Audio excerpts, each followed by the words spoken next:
In the piece Wood Nymphs by Mary Leaf, students can again review the idea of sliding forward into the keys and back towards the body when they're playing black keys. So at the very beginning of this piece, the student actually can slide in even with that interval of a third, even though there aren't any sharps or flats here. It's actually much more comfortable than having the student stay cornered on the outside of the keys.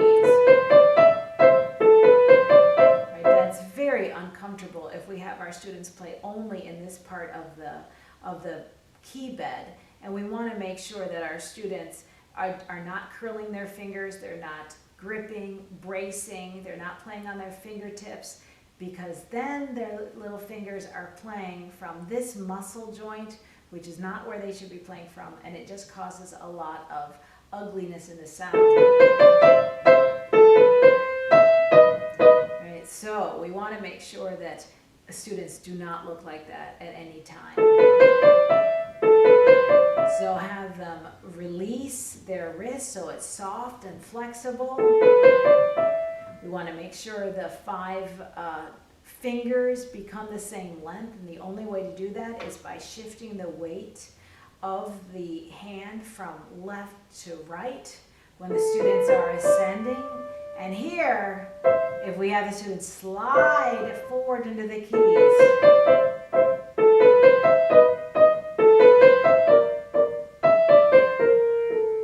so comfortable playing this piece. So again, I said before that Arthur Schnabel was the pianist teacher who talked about sliding forward and back into the keys.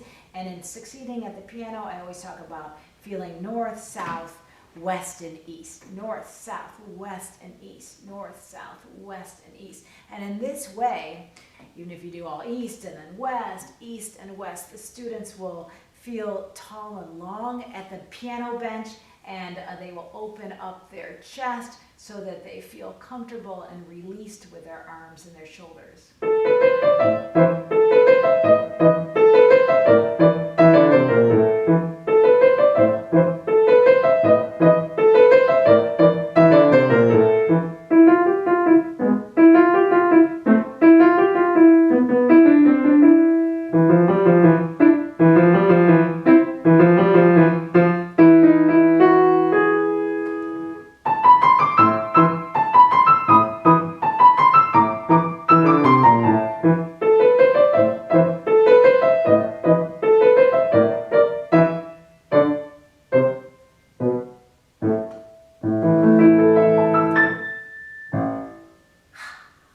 Isn't that great fun? Oh my goodness. So this piece also reviews, of course, form and the idea of broken fifth intervals at the end. This new note, this new ledger line note, if they know that these are all fifths, that note is an E, and they think, oh my gosh, it's an interval up from the, it's a fourth interval up from the E. I land on an A, and then the entire piece is in A minor.